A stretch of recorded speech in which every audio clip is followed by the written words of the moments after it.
In today's episode, we're speaking with Sydney Ferleger, a multifaceted leader in the music, advertising, and entertainment industries. As president and executive producer of the Music Playground, The Diner, and The Station, Sydney oversees a variety of areas from music creation and licensing to full-service commercial media productions. She also contributes to the Rolling Stone Culture Council, teaches at the Roc Nation School, judges at the Telly Awards, and more. Sydney discusses tips on networking and how she leveraged that to grow within the music industry. She also discusses her advice on how to overcome challenges, having been an executive producer for major productions over half a decade. She even dives into adaptability and what it takes to pivot from both a cultural and a tech perspective. This and a lot more, let's get right into the show.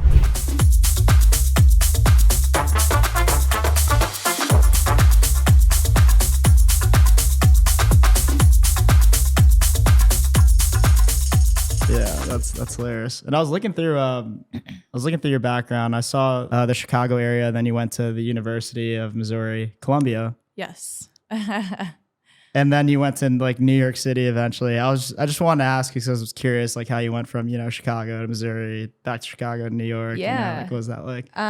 So I am like a Midwesterner at heart through and through. For me, I looked at Syracuse, which I would have gone to, but I didn't get in. But fuck Syracuse. Yeah, fuck. No, it's okay. I mean, I'm from Chicago, so it's probably the snow factor. But for me, it was between University of Missouri and Indiana. And Indiana, like half of my high school went to Indiana, and I was like, I don't want to go back to high school. Like I'm trying to do something different.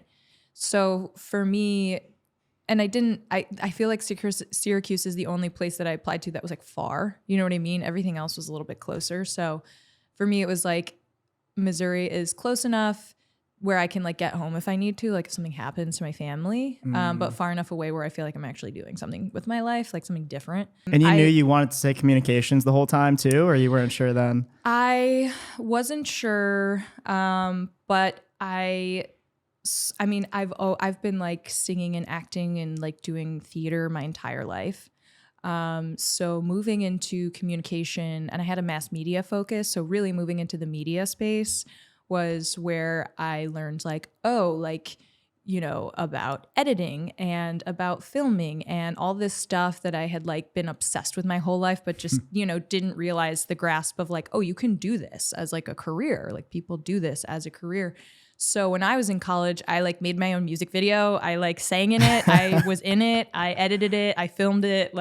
So I really became obsessed with like the craft of that. And that's kind of what led me to New York. But basically I came back to Chicago after college, and I always thought I would either go to New York or LA, just because I was like, I want to be doing media. And really at that point it was more film that I had kind of become obsessed with. But I went back home because that was easy. And so I was there for 3 years, and I was working this dumb sales job. I've been doing new business since I can remember. Like I was selling Cutco knives when I was 15. Oh, wow. So like I've always had that in me. That's sort of like, I don't know, like people will call it sales, but I think it's a lot more than that. But I've always had whatever that is, that, charisma, or that like able to talk to someone no matter like what level they are. Type of personality. And so I was doing this job and I hated it. And then I took a step back and I took an internship like after college, which is a bit untraditional of a step, but it got me into what's called an animatic shop. And animatics are, they're like it's called previs. It's pre-visualization. So it's the step before you do the shoot. So when people put together literally like storyboards, and then sometimes they animate them, and then those go to testing. So the company was literally called Animated Storyboards. And so that's kind of how I jumped into the commercial world, the commercial advertising world. Yeah. And if you don't mind me asking, how come you felt as if you had to take an internship first, maybe before like taking an entry level job, or was it just hard at the time? Because a lot of people ask me this all the time, graduating college, and I was curious to hear your thoughts on like what you'd recommend in that regard. I think it depends.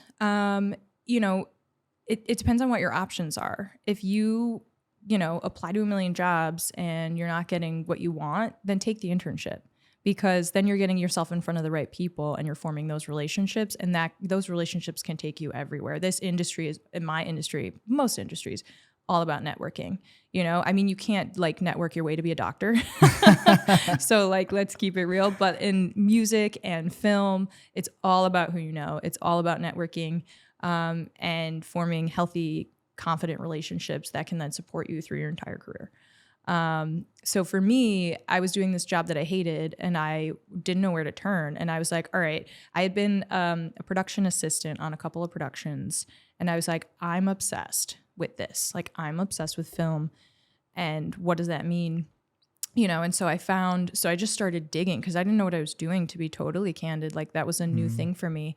And I found this internship and I was just like, just apply. And I got the internship. In a month, they fired the guy that hired me and then hired me for his position. So like, and to be fair, like it was his fault. Like, he did something very stupid.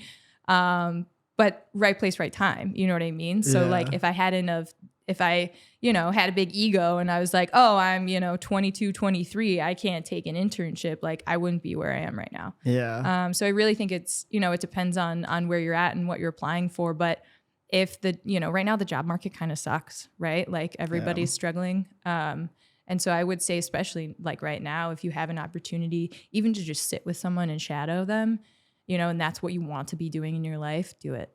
Yeah. Like, make it happen. Because I was telling, even the story of me, like it took me, I graduated with a computer engineering degree, but it took me like 7 to 8 months just to even land that first job. So my career basically was almost going to end before it even started because I always felt like, oh, it needed to be this certain type of job I need to get. Yeah. Similar to you, I found my way into like a different, you know, alternative pathway that eventually got me there. But Yeah. that's why I was just curious, like how you feel at the time, why I decided to take that path. And clearly it returned you dividends and more. Yeah. So, I mean, so I was with that company for a couple of years and they moved me to New York. So, and they paid for my move. And like, that's how I got to New York. And I was like, I always thought I would end up in either New York or LA. So I was like, oh, I did it. You know, like I did it. I worked my butt off and I got here. And now here I am. So just to like full circle on that. Yeah, and the 4 years that you're doing that and getting to this point in time, so it's like animated storyboards, crew cuts, and then getting to here where you're at now, you slowly, like it's rare that I've seen a ladder like that makes so much sense, but at the time it probably didn't make sense to you from a career perspective. Totally. Like being from where you started and I'm blind, but office manager in sales to marketing manager to production manager in sales. Like, you know what I mean? You kept them like slowly climbing up the ranks and to now becoming president, of course, 3 separate companies. Or I guess they're like 3 into 1. Yeah. We'll be able to talk about that a bit, but I was curious, you know, that through those different stages in the 4 years, like how did you know what direction to grow in, where to get promoted in, or what you know what I mean, what you want to do? Like, how are you able to focus around that? Yeah, totally. So I think a couple of things. For me, I loved the Chicago office of the company I was at. I hated the New York office. Everyone was like, oh, you're from a big city. And I'm like, incomparable. So I started networking and I got poached, which basically means, you know, I met a colleague. I spent good time with her. She's been a bit of a mentor for me. And she was like, hey, I have a new opportunity. Do you want to take my role at this company? And that was Crew Cuts. And so I went in with her. I met my former boss, Nancy, and we started walking around and she was just like showing me the space. It was the most beautiful office I've ever seen in my entire life. It was just like fun too. They had like high ceilings and a balcony and there was a bunch of editors and they all were like, it was so fun. And I just didn't know, you know, because I came from such a different office environment. And I was like, oh, wow, this like, you know, it was like a little bit close to like after hours. So a couple of them were like literally playing video games. But I was like, where am I? Like, what is happening? You know, alternate universe. And so she started walking me around and introducing me as the new rep. And I was like, holy shit, what is happening? And so that really for me is like a testament to like the power of networking and forming solid relationships with people that not only do you trust, but they also support you, right? Like they see something in you and they're going to help you get to where you want to be. And to be honest, at that point, I still didn't know what that meant or like where I wanted to be. But that for me was a step in the right direction. And what I was able to do there, was manifest what I started to realize I wanted to do, which was I'm like, I don't want to just sit here doing sales. Like nobody wants to do that. Well, some people do, but I don't. I was like, I'm a creative human. I've always been a creative human. I want to do more. And so I put that out to her. I was just like, I want to be producing. I want to be, doing this and this. And she was for it. She's like, we need you to still be doing this like new business stuff, but let's, put you as like an associate producer on some of these projects, like let's just get you started. Which I'm very grateful for because a lot of people would be like, hell no, like stay in your lane, Yeah. But not Nancy. So thank you, Nancy.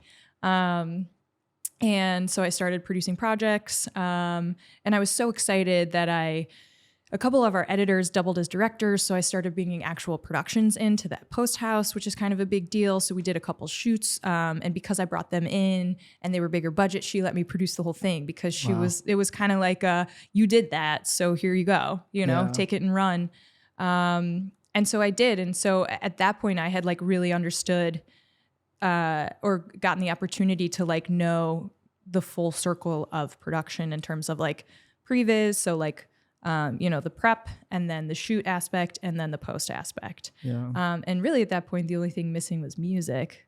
And I can talk about that if you want me to just go right into it. Yeah, we'd love to. And before we get to the music side, because I have a million questions there. Yeah. Like, even when you're talking about now, did you see anyone else around you hustling, I guess, and trying to learn the different parts of the business like you were? Or how what was that like? I think a lot of people were very much set in like, this is what I do. Like, I'm an editor.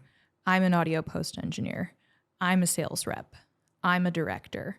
And I will say, like I mentioned earlier, a couple of our editors doubled as directors. So like there was a little bit of that, but I don't think anyone was a crazy person, like I consider myself, who was like, I want to touch everything.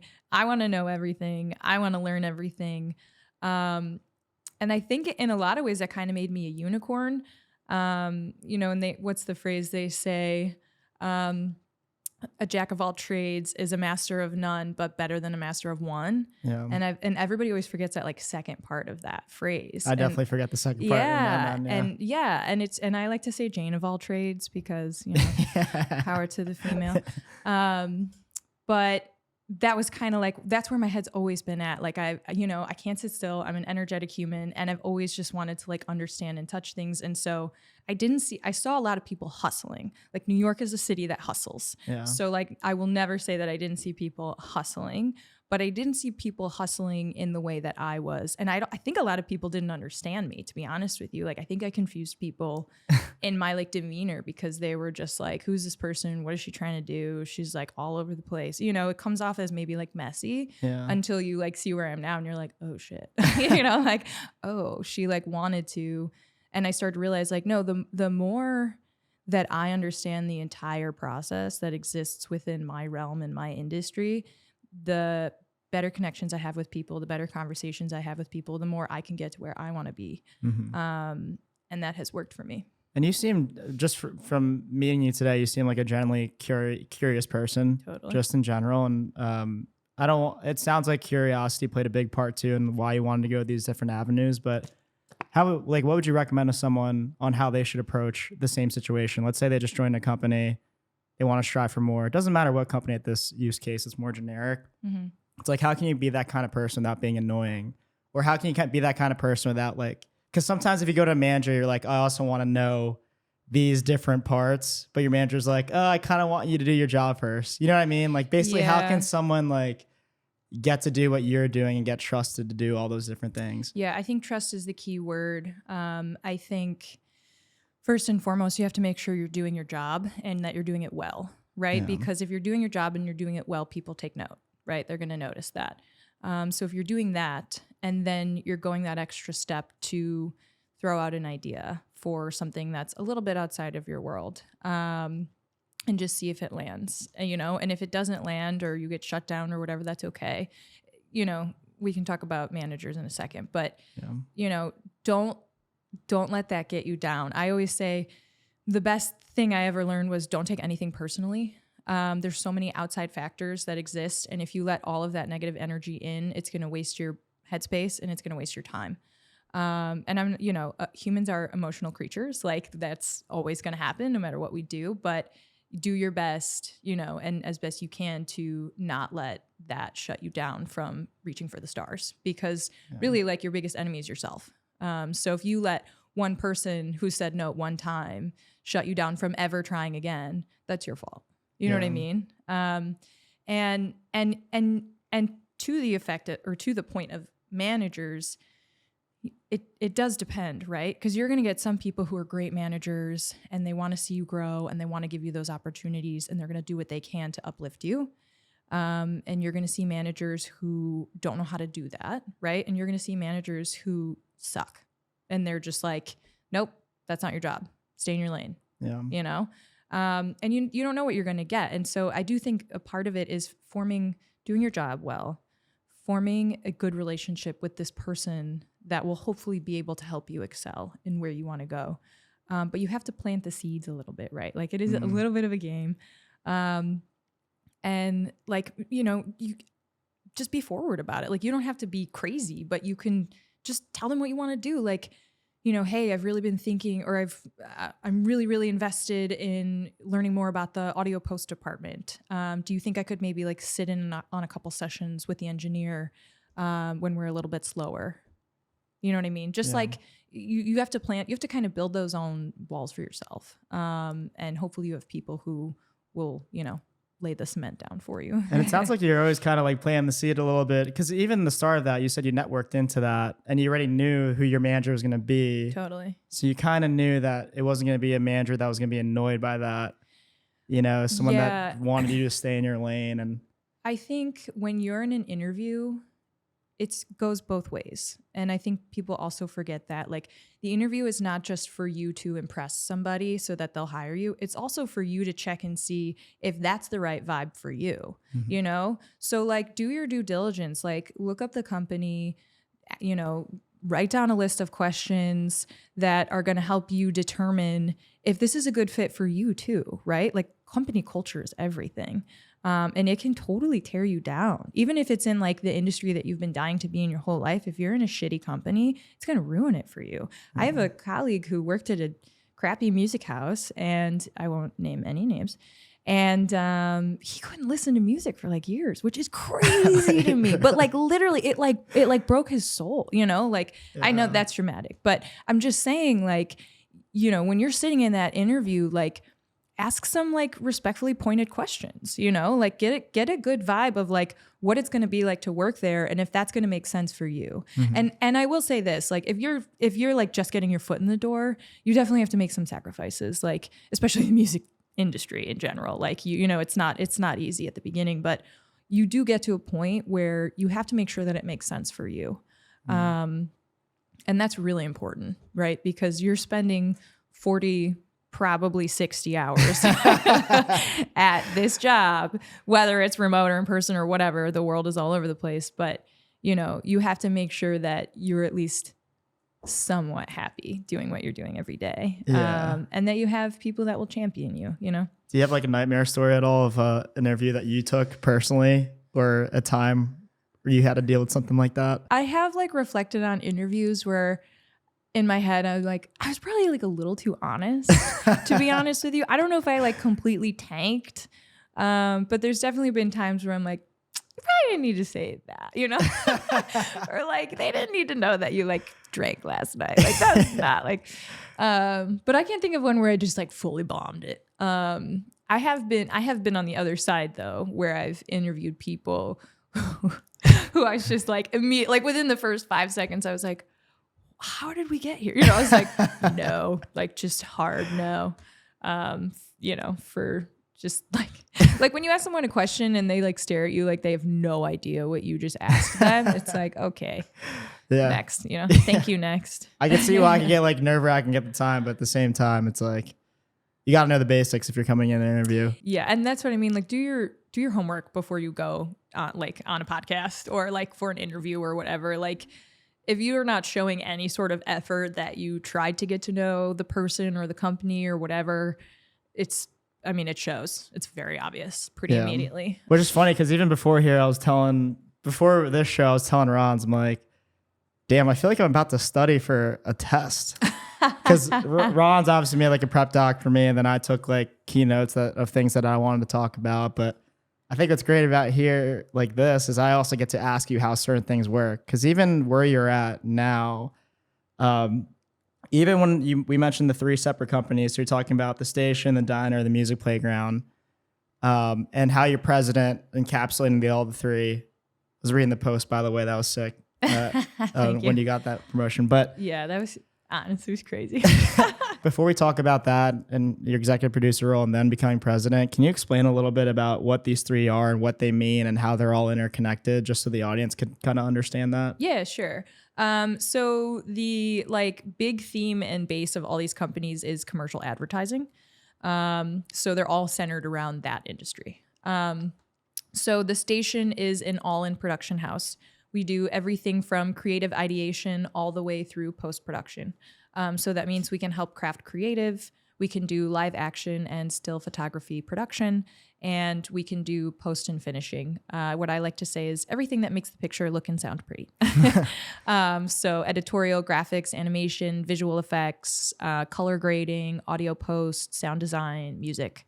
Final conform, which is when you like marry all of those things into one picture. It's like full service pretty much. Yeah. Yeah, it's totally, we say soup to nuts, which is a phrase that I learned nobody knows, but it is a real phrase. Anyways, so yeah, so it's a full service production house essentially for commercial advertising.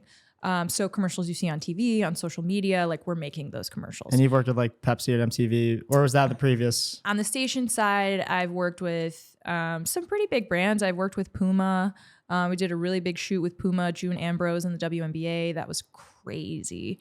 That's one of the craziest productions I've ever worked on. Why is that? The timeline was shit. And we were working with, I had like 3 clients because one client was Puma, one client was June Ambrose, and one client was the WNBA. And everybody had to be serviced in a way where that everybody was happy with what we were shooting, how we were shooting it, what the creative ask was, And June at the time, I think she just stepped down, but she had just taken over as creative director of Puma from Jay-Z. So, and she's incredible. I like big shout out to her. She's brilliant. But this was like one of her launches with them. So I think the double celebrity factor with WNBA and June, plus like the most insane timeline I've ever seen. Like we had no time to prepare anything. Was just like a perfect storm and it was 2021. So like COVID was still very much a huge thing that we had to like play around with. And be really sensitive and careful about, which just in the world of production adds a lot of like factors that like didn't exist a couple of years ago. Can you kind of describe too, like what kind of things go wrong in that situation? Like what things you gotta like account for? I want to get the full picture oh, here. Man. Yeah. Oh God. I'm like, I don't even know where to begin. So there are things called riders, which are like specifics that like the WNBA players ask for. So in a production, you have something called crafty, which is basically the snack table, right? You just have you're shooting for 12 hours and people need to eat. So like you have breakfast, you break for lunch, of course, but like people are going to be hungry throughout the day. So you've got like a big, nice snack table, but that's just for the production crew. If you're working with celebrities, they have their own each individual snack tables. So that's like one thing, is just like getting the riders right. So like that could go wrong, and depending on the celebrity you're working with, could be a total shit show. Because some celebrities are not nice. We'll leave it at that. I think there's a lot of big egos involved too when you're dealing with something of that caliber. And I had to deal with a lot of that, which I'm going to respectfully not tell that story. But somebody made me cry. Like they were that mean to me. Shit, and really? I'm like, I think I'm like a pretty tough bitch, Yeah, like I can't even imagine you I crying can about hold someone. my own pretty well. So for somebody to be that mean to me, for me to like break down, is like kind of a big deal. So like that sucked, So there's stuff like that happens in those types of things. That's just like, you know, it's like it's very emotionally draining when the production timeline is that tight. You're not sleeping, so like, and that's probably part of it too, right? Like I was living in New York and the shoot was in LA, or sorry, the shoot was in Vegas, but our like whole crew was in LA. So I was like staying up till 4 a.m. bidding and then like waking up at 7 a.m. So I like just for like 2 weeks straight, I just like was not sleeping. Holy shit. And then, yeah, I'm like, let me count the ways. So I don't know if that helps. I could totally ramble for like 30 minutes about the madness that ensues. But you're in charge of the end to end. Like everyone's basically going to you as the buck stops at you kind of deal with that production. 100%. Yeah. And then like with something of that caliber too, this shoot itself was very much sports meets fashion. And sorry, I'm just trying to figure out how I want to say this. There was a lot of specifics in terms of casting the models and like what they looked like. And so that was really tough because we didn't normally casting, especially for something of this caliber, you have like maybe 4 weeks, you're doing like a couple rounds to make sure it's like the right look and feel. And, you know, everybody has an opinion. And we had like a week, you know, like we had like no time. And then the budget wasn't great. Oh, that's a huge thing is a budget. And because this was such a tight timeline, it was like, this is the budget. So we didn't have time. So we were like, this is why we're staying up so late every night is me and my line producer were just playing with the numbers and being like, okay, this person is requesting this thing. So we need to give them this thing. How do we get them this thing that we can't afford, you know? And then like I have to go back and have hard conversations where I have to say maybe no, or like, what about this? Or like, I like to think that producers are solutionists. Like we solve everybody else's problems.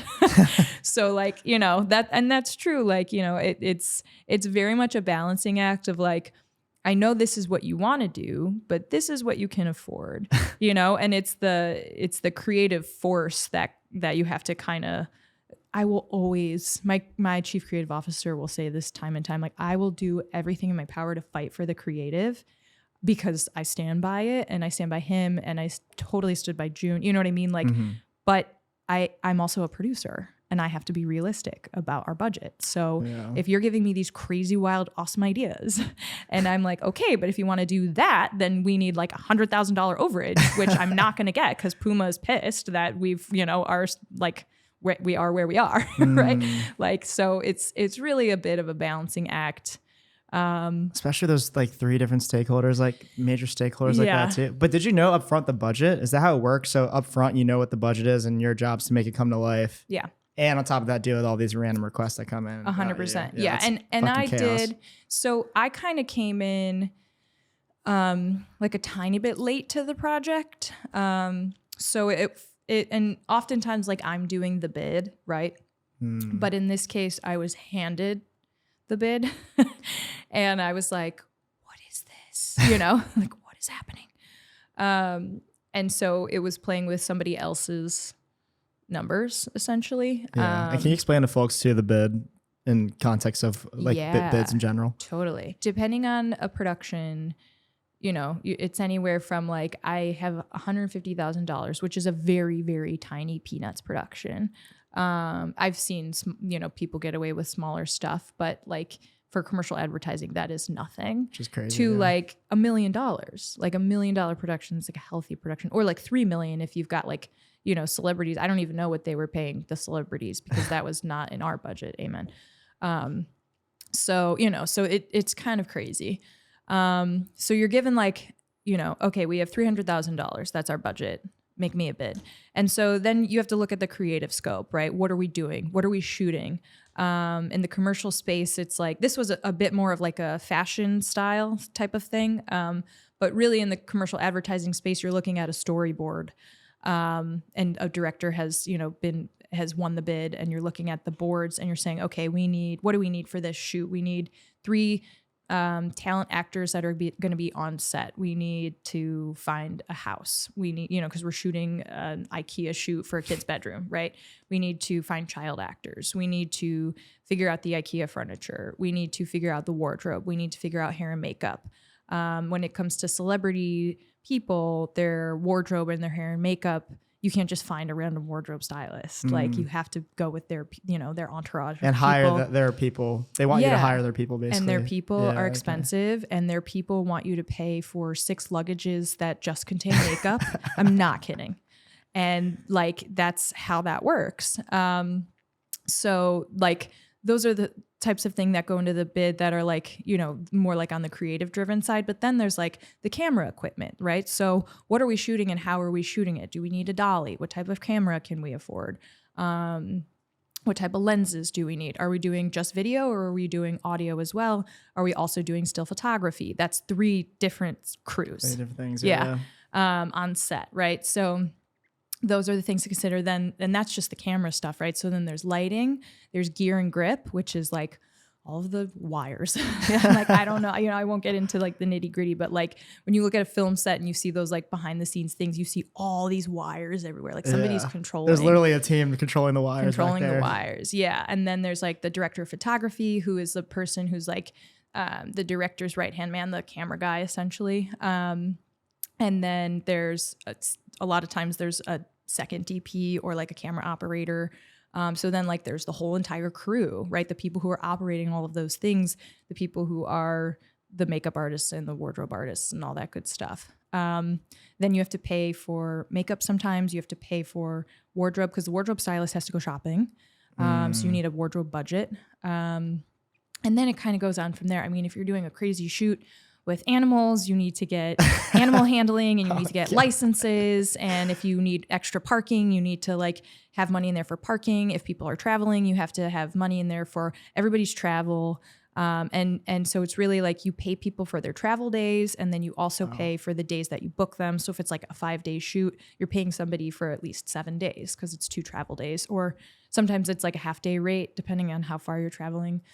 So there's like it's all dependent on like fucking insane. It's crazy. And like there is such a significant difference between a good producer and a not good producer.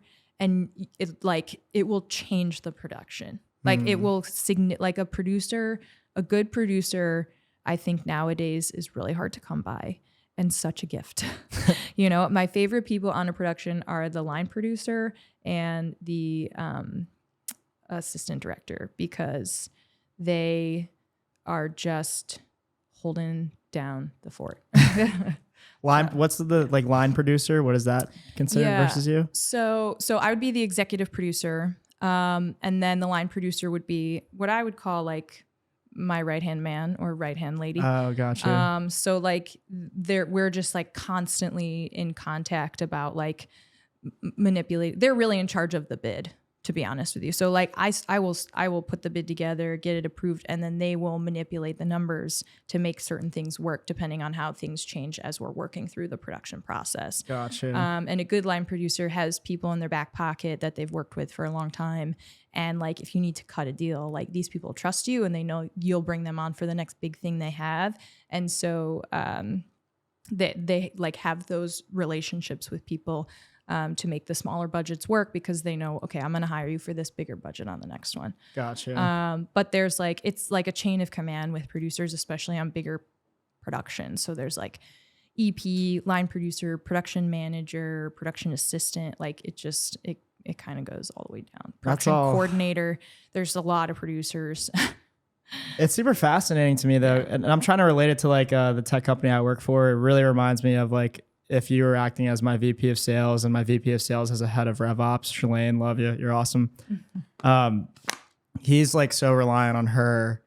He's looking at the macro and he's very reliant on her for the micro and helping him she's giving him insights basically on the things he needs to know from like the small side, not the small side, but the minute details and whatnot. But that was really cool. Thanks for describing that, by the way, because I think that's going to help with everything else that the other 2 companies that we're going to talk about too. And which I was curious about, because one of them, the music library specifically, that's like a app It's basically, I mean, it's like a kind of different company than the other two, Yeah. you know? And, Yeah. but I'll let you describe the other, sorry, I'll let you describe the other two. Yeah, no, it's good. And I have very much over the past, like, I'd say 2 years, where are we, 2024? Yeah. I lean very much heavily now on the music side of things. And so I've taken a little bit of a backseat to the station stuff for many reasons, but the most important one is preference. Like, I am obsessed with music. And that's very much where, you know, I will hopefully stay for the rest of my career. So there's 2 companies in the sphere, and all of these 3 companies, they're all sister companies, meaning different LLCs, but all under the same umbrella, and they kind of feed off of each other. And really, like, my boss, my CEO, owns all of them, is like the connector. Gotcha. And I was the first person besides him to work across all 3. And so, you know, for me being in a new business role as well, like, it was like, oh, I brought in one project that, like, fed all 3 of them. And it was like the most exciting day of my life. 'Cause I was like, we did it, you know, like, that's why I'm here. Anyway, so the 2 music companies, so there's the Music Playground and the Diner. So the Music Playground is original music, band and artist licensing, music supervision and clearance. So what does that mean? So on the original music side, we have composers in-house. We do bespoke original music, which just means we're writing original music fresh. And it's mostly for the commercial advertising space. So we have a spot in the Super Bowl. That's like the Grammys for the commercial space. Sick, yeah. You know, so I like to say, for people who are just like very far removed, I'm like, we write jingles, you know, because that's what people know. Like the McDonald's ba-da-ba-ba-ba, like stuff that sticks in your head. I thought you were about to say you wrote that. I mean, we didn't write that, but we did recreate it. I actually sang in a broadcast McDonald's commercial. I was reading about that. I was like, holy shit. So I got to sing that in broadcast spot, which was fun. So anyways, so on the original, so we really, I mean, on the original side, it's mostly for commercial advertising. We have scored indie films. We have the capacity to do other stuff, but our bread and butter is like scoring music for commercials. Gotcha. On the original side. Now, on the band and artist side, we run the gamut. So we have a roster of over 600 bands and artists that are signed exclusively to the Music Playground, which means they're not signed with any other sync houses. And that's on like a per track basis. So it's not like, you know, we're not the manager or anything along those lines. We're not like booking shows for them. We don't like, you know, own anything. Gotcha. I was about to ask that. Yeah. Yeah. But we represent some portion of their catalog for licensing for content. So let's say you have, just to like break it down, let's say you have 2 albums, right? Each with 12 songs, and one album, 12 songs are signed to the Music Playground exclusively, meaning you're not going to be able to license those 12 songs with anybody else. We represent them. And then if you have another album with another 12 songs, you could potentially work with another music house with those other 12 songs. Gotcha. And some houses are exclusive, some are non. I think exclusive makes the most sense, because the point is that I'm coming to you to get good music. And if I can get it somewhere else, then why am I coming to you? You know, so there is like a very like strong merit, I think, in the exclusivity portion of that. And we stick by that pretty good. But so we have over 600 artists signed exclusively to us. And then we also have relationships with a handful of like indie labels. So AIA, Proximity, Alex Rainbird. And that's a range of different types of artists, everything from like indie as in the genre, you know, to like alternative rock, to, you know, like EDM house music. You know, in the commercial world, you never know what you're going to need. Yeah. And with those relationships, we have access to those labels' catalogs for licensing. So those are a bit more non-exclusive, because they're signed with the label. So like we have to like, you know, figure that out. Every contract is different. It's like B2B and also direct to consumer kind of, like you're working with individuals and then you're also working with businesses that Exactly. Yeah. We have partnerships and relationships. But on the band and artist side, in terms of licensing, we run the gamut. So we're licensing for TV, film, trailers, promos, commercials, radio, like you name it, you've heard our music behind it in some capacity. So that's the band and artist side. And then we do what they call music supervision and clearance. So on the music supervision side, what that really means is An agency or a brand, a marketing agency, or that's our typical client, or a brand will come to us and they'll be like, we want to license a Billie Eilish track. And so we'll handle all of the negotiations between the artist and the label and the publisher and the brand to get them that track. So that's really like the clearance side of it. And then the supervision side is either they come to us and they're like, we have an artist. So like, you know, the supervision side is just like working with the labels and clearance, but also making sure that like the track is scoring properly to the picture. Or if they're like, here's the brief, we're willing to spend $1 million, you know, on this music track, do a search for us. And at that point we can go outside of our catalog into bigger catalogs, into, you know, celebrity tracks, and really help them find the right track for that spot.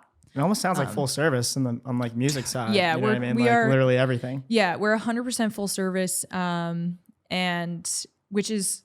like I think we do it well too, which is kind of crazy because a lot of people are like just original or like just band and artist licensing, but we really do it all. And to that effect, I'm going to slide into the diner just because it makes us kind of that all encompassing. Yeah. So the diner is our production music library, and really like it's comparable to stock music. We hate to use the word stock because it has this negative connotation. And I would say we're a little bit more premium than like a typical stock music or a typical production music library. So the music is better in my opinion. I'm not biased at all. But it is. I mean, our creative director at the diner, he was a touring artist for a decade and then he joined us. And he, you know, knows some of the bigger players. We have William Reinke of Yellow Card writing production music for us. Wow, he's the lead singer. Yeah. We have Benny Trokin, who's touring with Spoon currently, who's writing production music for us. We have Travis, who is in Coheed and Cambria. You know, like, so we just have some like kind of amazing people writing stock music, which sounds crazy, but it's like these people have their bands, right? They have their label, like their brand label. I mean, like who they are. And then they have a vault, right, of like all this stuff that they've just like never released or, you know, it's just, so it's like, it's just an additional source of income. It's almost like, why not? Like they don't have time to sit with, you know, they're still touring. They don't have time to sit with us and go through like revisions after revisions for like original music with a client. And if they do, great. But like they do have time when they're like in between gigs or whatever to, you know, write a couple tracks for an album that they're just then making like residual income on when we get to license it. So it makes sense. You know? Do you reach out to them or did they find you? Like, do you just have a team that reaches out to artists that potentially want to add stock? You know? Yeah, our team in general is small but mighty. So it kind of goes both ways. I mean, on both on the music playground and the diner side, we have portals where people are like submitting stuff to us on a constant basis. You know, so like we're getting submissions all the time and kind of vetting stuff out. But we also, I would say everyone on the team really does something called A&R, which stands for Artists and Repertoire. And that means you're like going out and, you know, onto the field and like finding people. And so there's a lot of that happening too. You know, and that kind of goes back to the networking thing too, right? Like you're, you know, at a Sync Summit event, and Sync is sync licensing, synchronization. And so you're at a, you know, music sync event and there's a bunch of composers there, right? And they're like, hey, let's talk. So you talk, you check out their stuff and you're like, oh, perfect. Like we need someone who does orchestral, you know? So like would love to like work with you on our next brief. That sounds dope too. Like, yeah. And I always say this to artists too, even like artists that are like, you know, like a band and artist versus like a composer, because I would kind of put those in two different categories. Although I'll talk about that in a minute. But I always say like, if it doesn't work out or we don't sign you or whatever, it's not necessarily because like your music is bad. It might just be like, we have so much orchestral in our library that like, we just don't need that, you know, like we have that, we have the service for that. Or like we have so many indie artists, you know, that like, we don't need to sign another indie, but like, do you know someone who's really good at Afro pop? Cause like we're seeing a lot of Afro beats and Afro pop and been blowing up. Yeah, I love it. It deserves it on the global stage. I will talk about it all day. I'm fucking stoked. Like it's good. It's so good. And I'm so excited that the world is finally like learning it, loving it, living it. Like, oh, I love it. I do. Shout out. I have a good friend who works in sync at Empire Records, and like their catalog is like, oh, it's such good stuff. Anyways, so like one of the cool things about the music playground, and just because I was like getting into it, is that like we are very much like offering a full service, in that we have bands and artists and composers and producers. And I mean like music producers and music supervisors and creative directors. Like we just have this all-encompassing team. And one of the coolest things about us that I think makes us stand out with most of our competitors is that we do have all of those under one roof. So we have really been able to form a collaborative spirit with our bands, artists, producers, composers to get you the best creative and the best product possible. Yeah. You know, it's one thing that to work with a composer who's been doing commercial music for 10 years, and I'm not discrediting those people. They're fucking amazing. I'm not. But to get someone who really, you know, has been writing for themselves, right, as like a band and artist for a long time, who signed with us, to start understanding what it means to write music for commercials, but putting like the flavor of whatever their brand is or their genre is into that, it's a completely fresh approach. And something that makes us, I think, really stand out and be able to give you a fresh new take on the type of music that you're looking for your spot, because it's coming from people who haven't necessarily been doing that, you know, for a decade, but they're fucking amazing at music, you know? So let's just train them a little bit on what it means to write music for commercials and have them collaborate with our composers, and you just get some like brilliantly beautiful stuff that comes out of that. So it's like it's like cool to watch, you know? I view it from a monetization side too, because I'm sure like when you think about artists and how they can monetize and make money, this is probably not the first thing that people think about, you know, as a way of monetization. And like how have you seen like people make a career off just those royalties, like, and what you do with like sync licensing? 100%. If you land a deal with like a Microsoft spot, you know what I mean? Like that can like be the catalyst for your entire career. I think sync licensing has actually become a main revenue stream for a lot of artists. Insane. Yeah. And it's funny because back in the day, whether you were like an actor, a musician, whatever, being in a commercial was like, oh, your career has ended, you know, like you've succumbed to the commercial world. And now it can project you in crazy ways, and it can be the start of your career. So everybody wants a slice. And unfortunately, budgets are getting smaller, and creative agencies are getting smaller, and people are merging. And like, you know, you're seeing some like unfortunate trends, and AI is like this, like, you know, doom and gloom happening in the corner. Ask about that too. Yeah.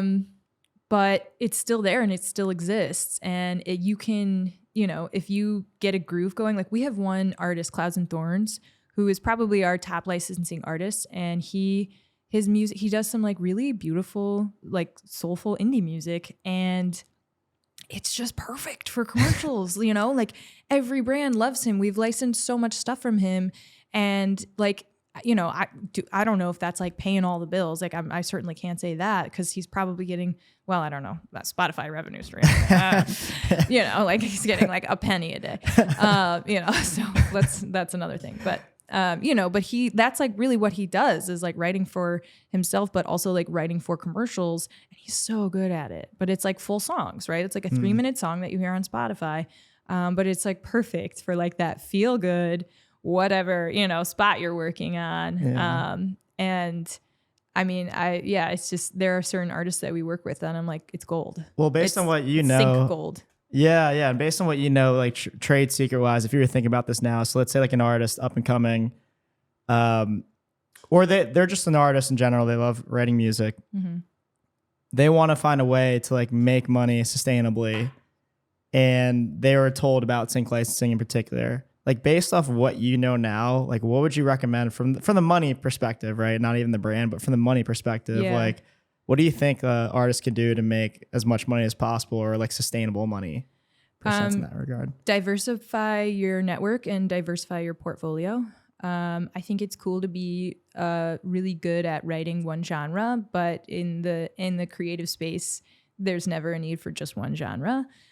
So really like being able to branch outside of like, okay, you are classically trained. Amazing. Great. Now it's step outside of that, throw in some weird noises and see what happens, like bring in some like, world music into there. Let's get some bongo drums on there and see what happens, like really like diversifying your sonic palette is a great way to do it. And also your network. Like if you're a freelance composer, work with as many music houses as possible because you're up against a million other in-house and other freelance composers. And, if you're only working with one music house, the likelihood of you winning any of the demos is like very low, especially if you're going against their in-house people. Right. So, form relationships with like, there's so many music houses, like formulate relationships with multiple music houses where they're coming to you for every brief. So you're writing on, if you're writing on 6 briefs a week, hopefully you land one within a month. Right. And there you go. Like there's rent. So, I mean, it depends. The budgets are all over the place, but so those are probably the 2 biggest things is like diverse. And I say diversify your portfolio, both sonically and both in your network. It would be like one of my best advice for people. Yeah. And you said like, you're really excited about the music part in particular. And on the podcast yourself, you said you like even the legal stuff excites you. I was listening to one show. I do. Yeah, the Face Radio. I just, shout out to my girl. I love the clearance stuff. I'm such a nerd. I was like, I don't know what else to say. It's like, it's very intricate, but like, I just, the more, I didn't go to school for that in particular. So for me, it's like, the more I get into it and learn it and that sort of thing, the more I'm like, you can make so much money on publishing. That's another thing I would say to artists is like, get your shit together. Like make sure your songs are meta tagged, like get all of your data in the right spot. And especially like your PROs, like performance royalty organizations, make sure that your PRO, like number and like all of that information is in your metadata so that when somebody selects your track, they know how to reach you, like your email, your phone number, whatever, and they know where you're, which PRO you're signed with so that you're making publishing. Because writing, like songwriters can get screwed, and they do, and this music industry is so abusive. But if you have all of your stuff like clean and organized, kick out all of your stems, like make sure you have stems for all of your tracks. All of that goes a really long way. That's great advice too. Yeah. I mean, I've seen it. If a client loves your track and they're like in a final mix session and you can't get them stems, they're going to choose another track. Like that's it. You lost your chance. So, and I hate that it's that cutthroat, but it really is that cutthroat. And I know I teared off from your question. But yes, I do love the clearance work. I feel like such a nerd, but I do like it's just like, it's important, like the legalities are important. Knowing the difference between like SAG and AFM, which is like, the actors union and the musicians union, like that makes a huge difference. Knowing the terminology is really, really important. Like what's work for hire, what's buyout, those are the same thing. What is in perpetuity. And I mean, all of those words are just like important things to know. So knowing how to clear stuff and what's important when you're clearing it is like imperative. And how does that translate now to like being president of, I know not the station, not so much, in the day-to-day weeds anymore as you were before, but yeah. For sure. Now being the president of like all 3, what does that even entail for you? What does day-to-day look like for you? Every day is different. I'm always working. I'm always like on the clock. Like we were talking about this earlier, but even when I'm like, going home, I'm like responding to stuff on my phone. I'm on call all the time. Like I have clients who are friends now and they would be mad if I called them a client. But because we have such a strong relationship, they'll just call me whenever they want and be like, hey, I have a question, or like, hey, I need this, thing from you, which is fine. Like I have opened that door because again, it's all about relationships and it's all about response time, really. So like the quicker I can get that to them, the more likely it is that they're going to license that thing. Yeah, I like that. Yeah. And so like, that's really imperative. So I had a really hard time coming of age and like working on the weekends, I was like, no, the weekends are for me. Like, and I get it, but I do get it. Like, I do think work-life balance is important, whatever that means to you. But there is a certain point where, like, I hate to say this, but it's like work is life, life is work, but you're so happy that it doesn't matter, you know? And hopefully everybody can get there. That's not like an easy place to get to. Or like you accept some of the bad sides of it because the good sides like outweigh that, you know? And that's kind of how I see it too. I've gotten to the point where I'm like, I am pissed that this person is texting me on a Saturday about work stuff. And I don't, but you know, keep it real. Like I had a, you know, colleague texting me on a Saturday and I was at a Broadway show. And so I was like, hey, I'm not going to be in front of my computer for a couple hours. So like, I'm not going to be able to like really help you until that point. You know, do I need to like pull in someone else, or like, is that cool? Like, you also just have to keep it real with people. I think a lot of times when you're younger, coming into any industry, you just, especially if you're like really eager and you're like a hard worker, you just like want to say yes to everything. But that is ultimately how you lead to burnout. And so really learning how to balance that, when to say no, or when to say, my plate is really full. I'm not sure if I could take this on and do it well, you know, or like really learning how to have those healthy conversations with yourself and with your manager is imperative. And mentally, like, how do you, because it sounds like you have high availability in the sense of, you know, we talked about it too, even on the commutes, you're going to be able to answer right away. Yeah. You know, blessing and a curse kind of deal. But like with a high availability, like how do you then mentally keep sane? Yeah. Honestly, you know? Yeah. I mean, it definitely weighs on me. I think I balance it out with the perks. Like, I get to go to shows for free all the time. That's pretty fun. It's pretty sick. Yeah. I mean, if you're a music person, it's like, that's it, you know? So for me, I have to really like balance that out. I mean, I'm not going to pretend that I don't get like stressed or burned out, or, you know, I have moments where I'm like, I can't, you know. But I think one of the things that I'm working on the most currently is delegation, because I am very much a person who is like, I got it. I'm going to do it. I can do everything. Everything's fine. It's only perfect when I do it, you know, which is totally not right and totally not fair. And I have a strong, wonderful team who is very capable, that I trust very much. You know, that boils down to trust too, right? Like, if you can't trust someone, you don't feel comfortable delegating it. But I have people that I like trust very much. And so for me, it's been a little bit letting go of some of the smaller stuff so that I have the capacity to answer that call on a Saturday and not be pissed because I was doing this stuff on Friday that someone else could have done during the day, right? And I didn't delegate, so I'm doing it at night on Friday. Do you know what I mean? So like, that is like, I think another thing too, as you get deeper into a leadership role, is learning how to delegate, and like, it's not losing control, you know, it's really not. It's trusting your team to do something and knowing they're going to do a great job. You know, I'll say this time and time again, you are only as successful as your team. So like, my job is to make sure they have what they need to be successful, because if they're successful, then I'm successful. And you have your hand in the cookie jar of all three companies. So are you also the one that's like has to make decisions on something that happens in each company, even if they're not related at all, or they're related to just their own separate branches? So you're constantly like swivel chairing between, you know, different. So that typically happens. I like to say I'm like a chicken with their head cut off, just running around like a crazy.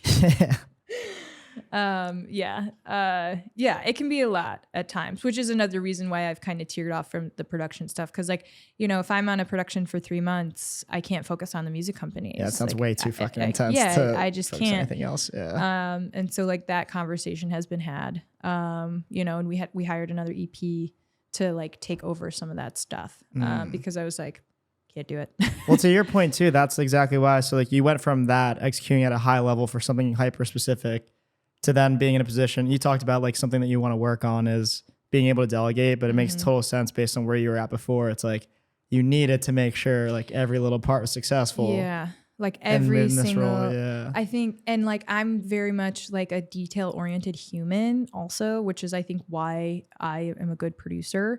You know, because it really is like, everything's in details. And so letting go of like knowing what all the details are has been like a hard thing for me. And so I've tried to like remind myself, like, you know, like our music is incredible. I will stand by the product through and through. I think we're one of the best music houses in the game. We're small but mighty. But like there are other shops that I'm like, they're just not comparable. And I don't mean that in a mean way. It's just how I really feel. And so like knowing like these people can do it and you can go to that meeting to get the next job because that's, it's okay. So as a leader and someone, as like someone that's a leader in your industry and what you do, like what would you recommend skill set wise someone needs to have? And what are the priorities you need to focus on? Like, do you need to focus on competition? Do you need to focus on new business? Do you need to focus on, you know what I mean? Like what takes like top priority? Honestly, I think that changes on a daily basis. To be totally candid, like every day I kind of go through the Rolodex of like, what is the most important thing that needs to happen today? And that's going to change, right? Like if we're working on a really, really intense project that has a lot of moving pieces and like, I know that my team is going to need me like in the trenches, that's the focus for the day. Or for the hour or whatever. If like, I see that we're like nearing the end of a project and we've got a little bit of time to like do some of the other stuff, like I'm going to go take a meeting that's hopefully going to bring us the next job. Right. So, it really is a day-to-day prioritization in terms of like what's most important, but on, it's also like, what does my team need? Like if somebody on my team has expressed, something of urgency, it's really finding the time to hear what their needs are and then, suss out, okay, what can I do to service those needs? Can I just approve something? Do I need to talk to somebody about this approval? What's the ask? And sometimes those asks are going to take priority because at the end of the day, business is important, but like your team is the most important because they have to be happy for the business to be thriving. And so like, I really have to, figure out those like checks and balances. Then how do you continue to learn then? Outside of that, obviously you're learning every day and doing all those different things, but like the things that you want to learn, like how do you continue to learn or make time for that for yourself? I'm a go-getter. No. I mean, honestly, it depends. Like I think some of it stems back to like wanting to be in the trenches so that I'm like always learning because there's always like with music, especially with music business, like there's always a new challenge that you like just didn't have, that's never come up before. And so that's one of the reasons I think why sometimes I have a hard time pulling away because I'm like, oh, but I want to learn about that. And like sometimes I have to just let it go. But I think outside of that, it's me kind of like doing my own diligence. I mean, listening to like podcasts about music, following a lot of like people that I idolize on like LinkedIn and like looking at the things that they post and, following up on the things that they post and reading those things so that I can be better at my job and have more informed conversations. Or literally like my boyfriend's a musician too. And just like jamming with him in our house so I can like become a better musician myself. It's kind of like a mixed bag of those things. But, I mean, reading is everything, so like knowledge is power. That's like a number one thing. Practice makes perfect. So if you are trying to like be a better guitarist or be a better singer or whatever, like you have to put in the time for that. And then like, I think like mental health and like wellness is also like sleep is important, like all of that stuff is like highly important. So just kind of finding the time to balance those things out between just like getting the job done. I mean, extracurriculars that you do too, the Telly Awards, being a judge over there. And then for, I'm going to butcher this, Rolling Stones. Culture Council. Culture Council. Yeah. I mean, you're doing some other shit on the side too on top, which is like dope.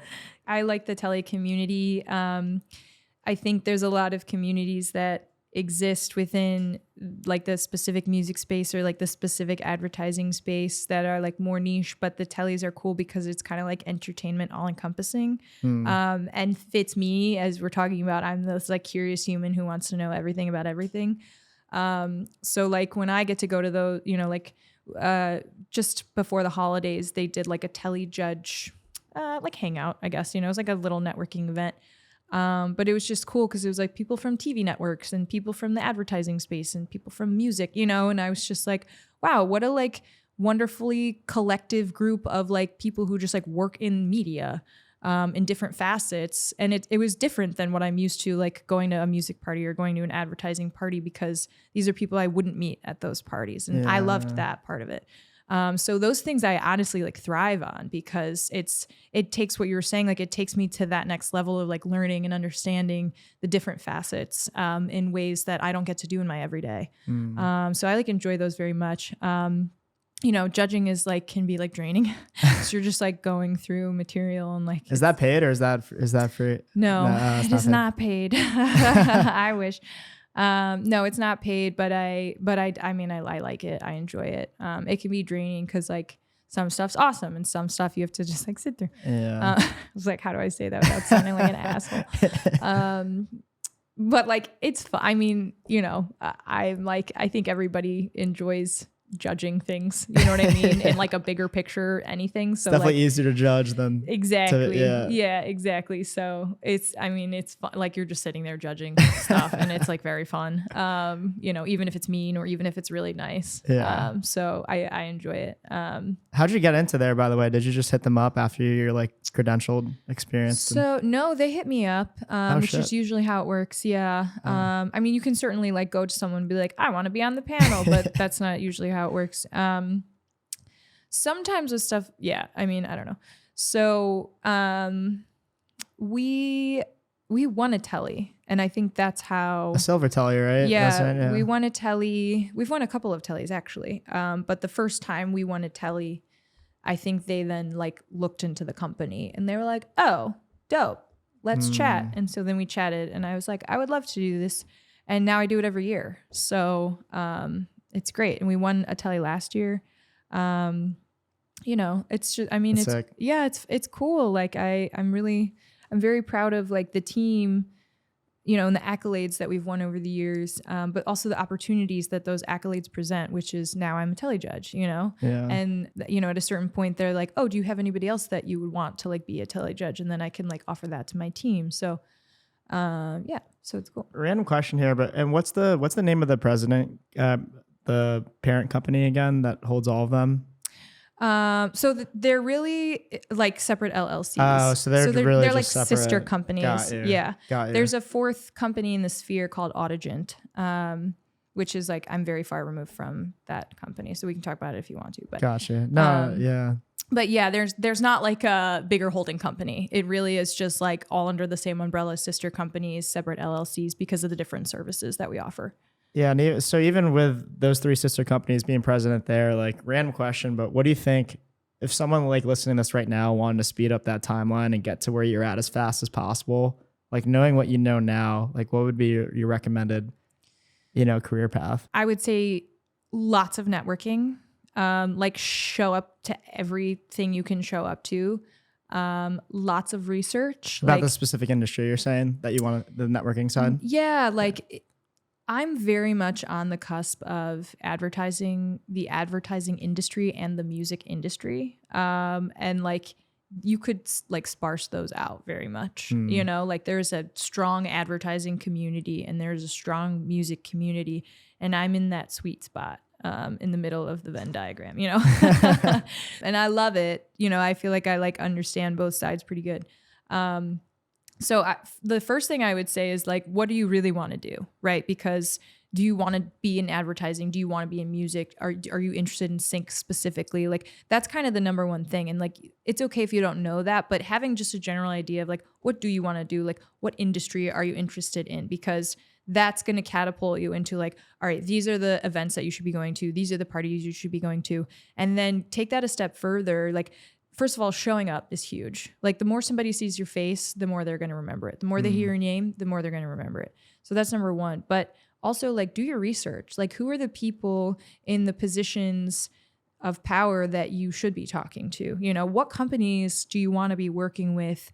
And who are the people that work there? And like find those people at the parties and like become friendly with them. Yeah. And what do you say in that situation? I know some people always ask me too, like, okay, if I know them, like, what do I tell them? How can I provide them value? They get worried about having to provide value. You know? I think less is more in all situations. Like if you're going up to like a C-suite executive who doesn't know who you are, they don't have a lot of time and they're probably not interested in talking to you. And I don't mean that in a mean way. It's just true. Yeah. Because especially if it's like their party, like they're servicing a million clients or whatever. So if you have like 10 seconds with them, tell them your name, what do you do, or like where do you work, or like what do you aspire, right? Like hi, like okay, so I'm just gonna. So if you're the CEO of Warner Music Group and I like want you to know my name, be like, hi, I'm Sydney Ferleger. I work at the Music Playground. I'm the president there. Really big fan of your work. And I just wanted to introduce myself because, I've always looked up to Warner Music and would love to maybe be a part of the team someday. Done. Sick. Yeah. And then you just turn around. Like that might be, just mic drop, walk away. You fucking did it.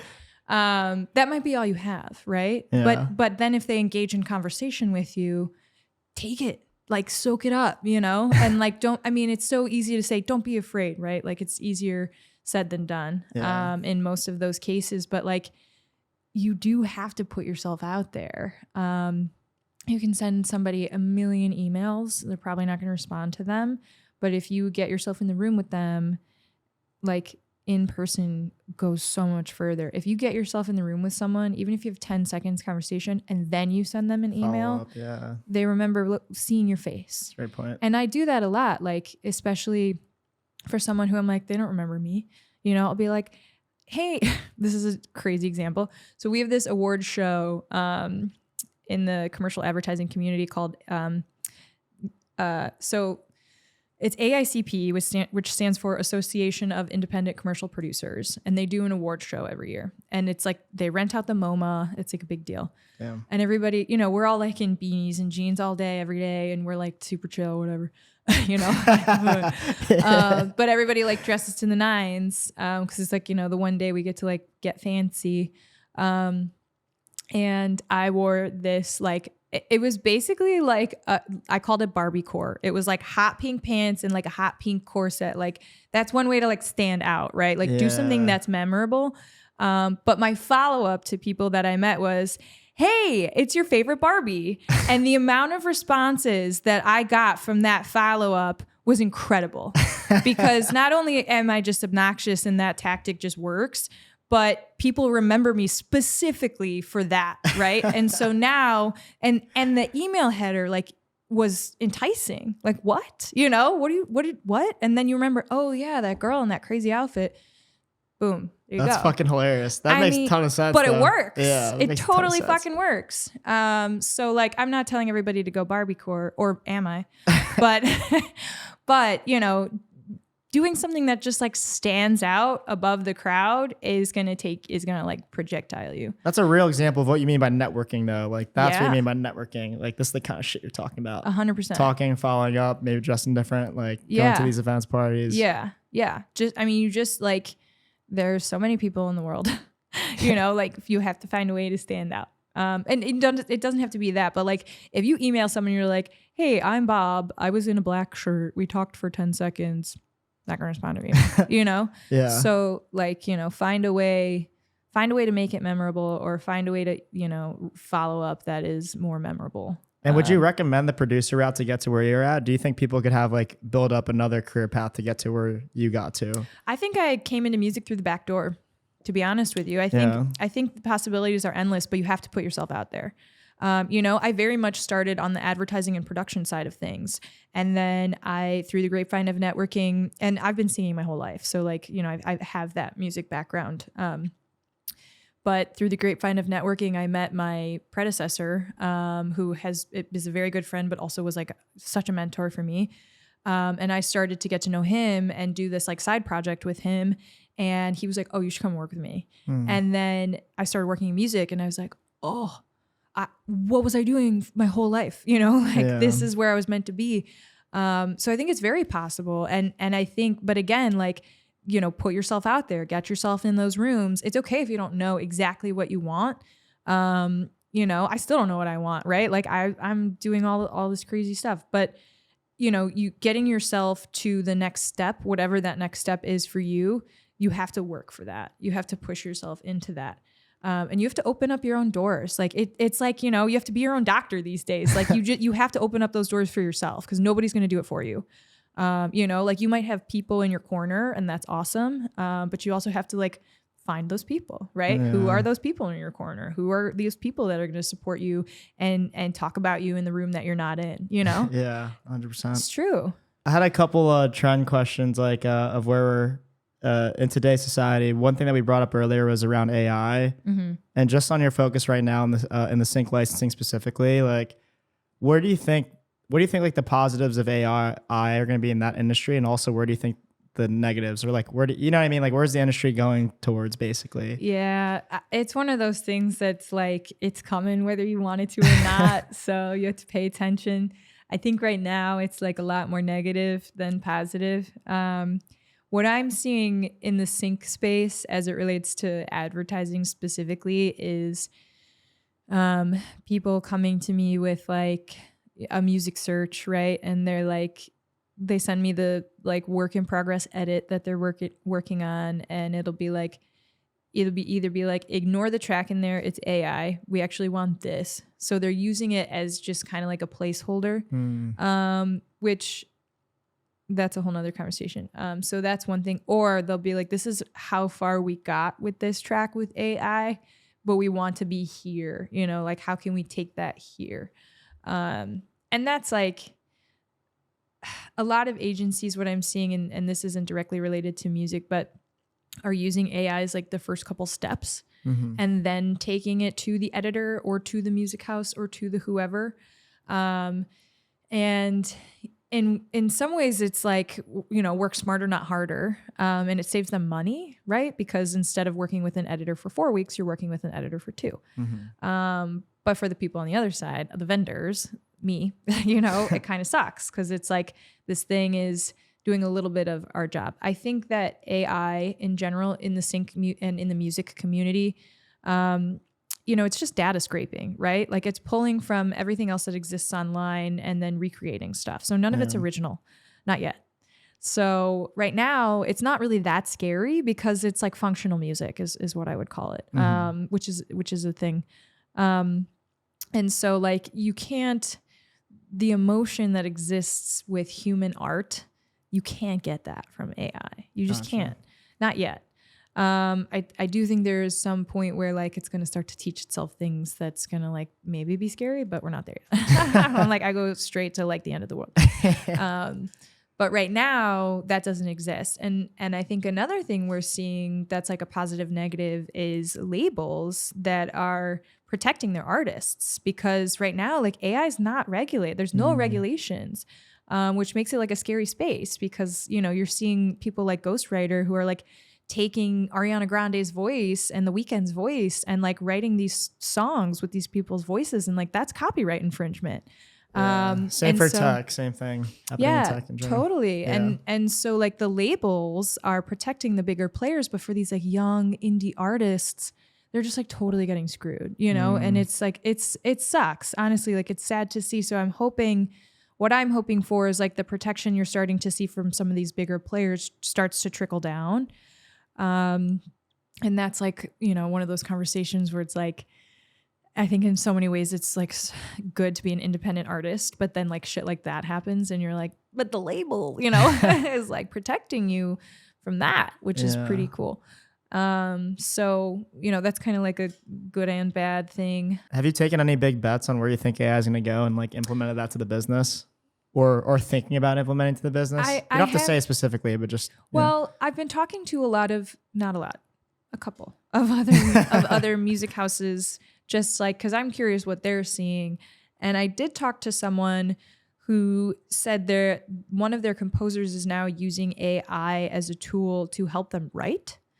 And so I can't speak to this like too in depth, but it was like, you know, it'll help you, like you can kind of give it a prompt and it will like write out that drum line for you. And then you mix that in with whatever else you were working on. But it's almost, that to me is like a work smarter, not harder efficiency thing. Yeah, for sure. Because then, you know, and you can tweak it from there, right? But it's giving you that base of like what you wanted, and then you don't have to do that work. So then you can write the next, you know, horn section while it's working on the drum line, and then you can mix those two things together. Yeah. Or tweak it however you want to tweak it. So that I don't think is that crazy. I mean, everybody wants to think that you're recording, you know, a full band, but the reality of it is there's this dude sitting in his basement, you know, or his like, we might have a dope production studio, but he's like sitting in his basement, you know, and just like pulling things from different libraries and then like making it. So like, that's to me, it's, I don't know. That element of it doesn't really scare me. I really believe that's like a smarter, not harder. But I very much believe in production quality. And that's one of the things that differentiates a good song from a bad song. Well, there are a lot of things, but one of the biggest things is like the actual quality of the music, Makes right? sense, Like how is it mixed and how is it mastered? And I can tell pretty quickly when one of those, you know, things is not happening. Like somebody sends me music and I'm like, is this fully mastered? And they're like, no. And I'm like, don't send this to anybody else because nobody wants it until it's a finished product. Yeah. You know, so I think maybe in that way with AI production quality might suffer a little bit, but it's a tool that advances itself. Yeah. So you know what I mean? It could get better over time. Right. Yeah. So like the possibilities are kind of endless, I think. Yeah. And this is kind of side related to AI, but I was just thinking about the consequence stuff. Cause even recent news now, you heard about like the universal music stuff with TikTok and whatnot. Like what's your opinion on that take of them taking down music and saying they're protecting artists versus like, are they actually protecting artists or are they not? Could TikTok claim that they had everyone else already approved? So I'm just curious to your thoughts. Yeah, no, I lean on the side of UMG. I think that TikTok is somewhat I don't want to call it an abusive platform. Like that's kind of a big statement, but like, you know, I read the open letter, that UMG wrote, and it very much to me reads as like, we're trying to protect people because TikTok is also not regulated. And not only is it infringing on these artists' music all of the time, you know, or like not crediting like the original music source and that sort of thing. But it's not protecting like younger users. It's like reading your facial structures. Like there's a lot of stuff about TikTok that I think is terrifying. And we can talk about like, you know, like where does TikTok come from? And like we can get into the politics of that country, but we don't have to. But if you do, right, if you just think about that, there's stuff about that is then immediately comes into question. So like I don't know. I think it was a good move, honestly. I'm surprised. I'm hoping that some of the other players follow suit. And some artists that are not signed with Universal Music Group have started to follow suit and pull their own music. Interesting. I didn't realize that. Yeah. There are some other artists that are following suit. So I mean, I'm with it. You know, I think the more that we can protect copyright, my boyfriend's a copyright lawyer, so it's just like, that's like I'm like constantly like protect your IP, you know. But it's true, like, you know, this deep fake stuff that's happening with like Taylor Swift, and it's terrifying. Like, you know, they're like deep faking like pornographic images of her, like, you know, so like that's an extreme. But like for somebody to be you put your life's work into something and then in 10 seconds somebody can rip it off and make hundreds of thousands of millions of dollars off of your art, like it's just fucked up. Like it's so fucked. So I don't know, I think the more that we can the more things that we can be doing and some of the bigger players can be doing to protect us from that, I'm with it. In a more lighter tone, when you think about the big bets that you're going to be taking for this year coming up, like what are some of the big initiatives that you're focused on for this year before we wrap things up here? Like me personally? You personally and for the business, you know, I know they're intertwined because we're working all the fucking time nowadays, but yeah. For sure. I think travel is going to be like a huge thing for me this year, specifically within business. You know, really leaning into like the networking and showing up thing. I think the world has woke the fuck up, and like events are happening, and being at those events, not only as myself, but as a representative of my company goes a really long way. And I've seen direct turnaround on ROI, you know, with me going into those, you know, things and then coming back with a job, like a big job, you know, that is then like, oh, so I just brought in one job from this trip and it was an investment, but this job is going to pay for that entire investment three times over. Kind of deal, yeah, exactly. And so that's really what I'm focusing on, is a lot more like traveling and being in the right rooms. For me, like I was in LA for Grammy Week, and that was my first time being there for Grammy Week and knowing like what that means. I did not go to the Grammys. I was like, everyone's asking, and I like am honored that anyone would think that I would even be invited to the Grammys, but not yet. You know what I mean? Yeah. We'll get there. But like just being in those rooms with people and learning what that means and talking to some of these bigger executives and, you know, figuring out how do we work together and, you know, how can we bring in some bigger artists for licensing and stuff like that. Like it's cool. It's exciting. So I want to see a lot more of like that stuff coming into play for me. But like, it's really just like that, like South by Southwest, Cannes is like a big one, not the film festival. There's like a branding advertising festival that happens in June that I may or may not go to. But it's just like kind of showing up at some of these bigger things, you know, and getting in the room with those people and then figuring out like where the opportunities are for myself and for the business.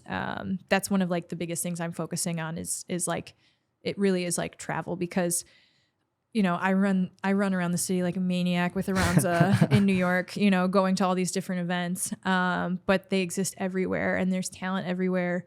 And so I think for the company too, like something we've been working on is like, we're so embedded in the States, but like putting ourselves on a global scale has been something that we've talked about a lot. And we opened up a whole arm in Mexico City. So we have like a whole arm down there. We're like helping bands and artists that are coming straight from the helm and doing a lot of LATAM music.